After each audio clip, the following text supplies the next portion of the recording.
Ntinga ntakandini ubabhele phezulu ufanekiso neenkwenkwezi ukhanyisela isizwe siphela. Ndizadala kade bemkhwahlaza, thambodala kade bemqanqatha, thafadala kade bemcanda, dongadala kade bemdiliza. Phantsi koloo ntaba uzolile, kuloo lalikazi yasemonteni wandlaliwe, phezu kwalo mlambokazi wengcazo zenzile. Intlakolo mahlathi nezo ndongo kulo mthombo umpompozayo uhlumisa iintyatyambo. Ndinebhongo neqhayiya ngobuqaqawuli beziphumo zengqeqesho lakho. Yoloo nto namhlanje ndisithi Thomas Ndaba lugago lumane ukuqangathwa, uswazi ohlangahlanga olubethe lucebo leengcinga zokukhuselane.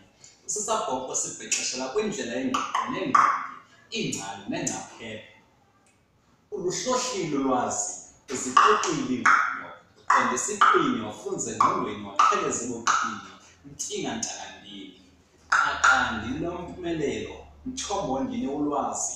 Kaloku wena uyaphuphuma imfundo nengqeqesho, untinge baphumo gqirha, bavela bongikazi, ndibala abahlohli kunye neenjineli. Waqhawulile amaqhina, uyihlephule intlupheko ziwayisifuna nenxaleko, ubeyincindi yobusi kukrarha, wangumlambo kugqiba imbalela. Usisichulumanco kugqiba uphalo, wasisibane ebumnyameni, wabanika ulwazi abantwana bakho, wasinika ingqeqesho isizukulwana sakho. Thomas Ndaba ulidwala lempumelelo, kwiingqondorha neengcingongo zakwanti, ungumsele wentsingaphi, maze nethole, ncinci.